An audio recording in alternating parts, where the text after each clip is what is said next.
Hi, Holly Perkins, and today I'm so excited to talk to you about keto, the ketogenic diet. This is a term that's getting thrown around so much, and I want to share a little bit about what that means exactly. So many people are talking about a ketogenic diet or the keto diet, and I think it's really important for you to understand the ins and outs and what it's all about. So first and foremost, keto is short for ketogenesis, and what it means is that you restrict the carbohydrates that you're eating.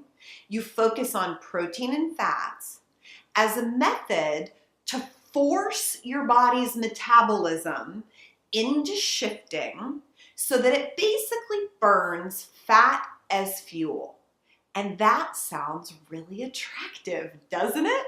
Because I think so many people are really interested in burning fat for fuel. Now, the truth is, burning fat for fuel is a fantastic idea, but there are many ways of going about it, and a ketogenic style diet is only one of the ways that you can achieve it. There are other ways to inspire your body to burn fat differently. Some of the benefits of ketogenic eating are, number one, you get to eat a lot of protein and fats, and some people really love eating that way. If you're someone who loves to eat meat and loves to eat butter or olive oil or whatever fats you prefer, that is one thing that some people really like about it. Another benefit to ketogenic eating is that it creates what we call ketone bodies. In essence, it's creating a chemistry in your body that brings incredible mental clarity. You will feel like you've had 5 cups of coffee and your brain is on fire.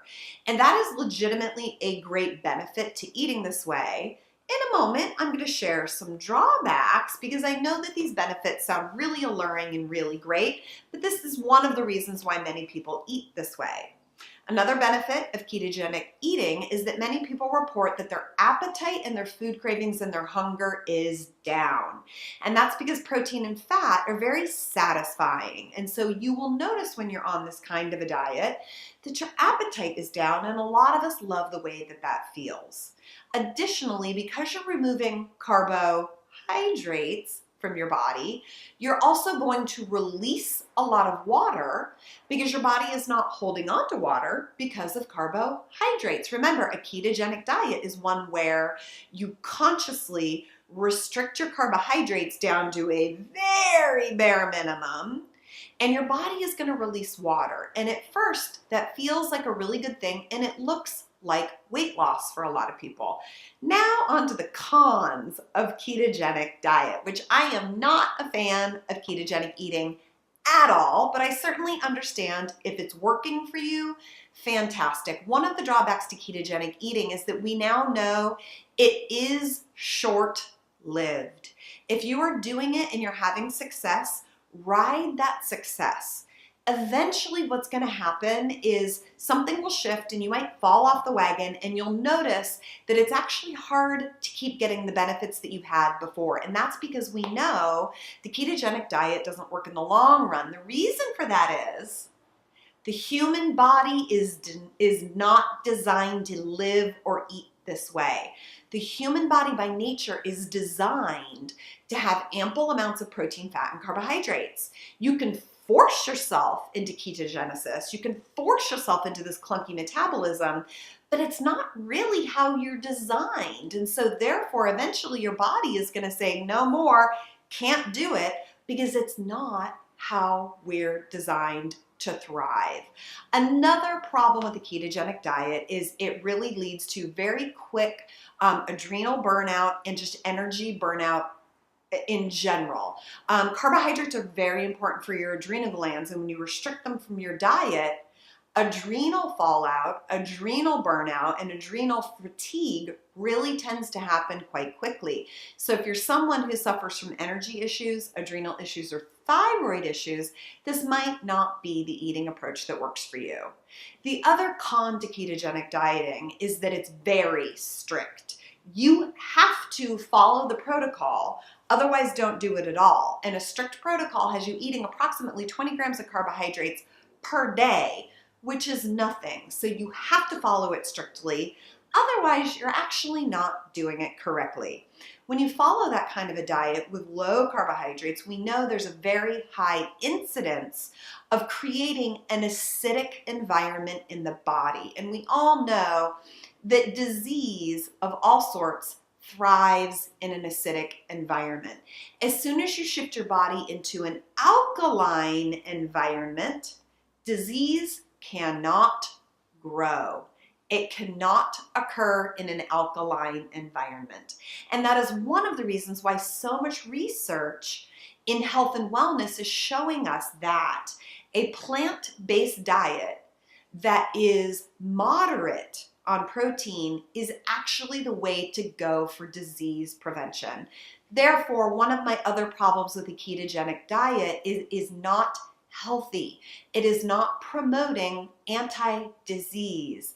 It is not going to help you limit your risk of many of the major diseases that we're facing today. We know for a fact that a plant-based or plant-heavy diet is the way to go for health and wellness. The good news is that's the way your body is designed. We are designed to run on ample amount of carbohydrates. We know through genetic testing and DNA testing that the human body needs an ample amount of carbohydrates to thrive and to lose weight. And that is another problem that I have with the ketogenic diet, is that while your appetite might be down, you're not necessarily inclined to lose weight because it's not the familiar operating system that your body thrives on. The best way to go about it is a plant-based diet, choosing the protein that works for you, whether it be an animal protein or a vegetarian approach to protein. And that is exactly why I am a huge proponent of a macronutrient approach to eating, which means you strategically eat a more balanced amount of protein, fat, and carbohydrates. And guess what? You can achieve all of the same benefits of ketogenic eating as you can following my macronutrient approach to eating. And guess what?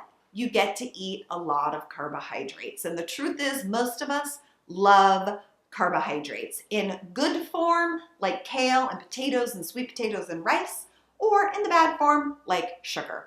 So a macronutrient approach to eating allows you the pleasure and the enjoyment of having carbohydrates, and it's the native operating system of your body, so you will thrive. Your adrenals will be supported, your thyroid will be supported, and your body is going to move towards alkalinity. As you can tell, I'm not a huge fan of ketogenic eating. If it's working for you, stick with it. Get as many benefits out of it as you can. And if in the future you find yourself not able to truly reach your real intended goal, or if you find those benefits disappearing, I hope you'll come over and try it my way, because my approach really is sustainable.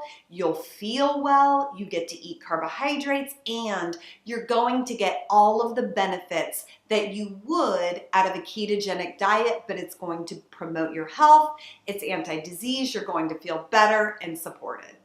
I hope this helps. I would love to hear from you. Have you tried a ketogenic diet? Are you curious? Share your thoughts and comments with me below. And you know, we're going to have a fantastic conversation about this tomorrow on my next episode of Live with Holly, live on Facebook and Instagram at 4 p.m. Eastern.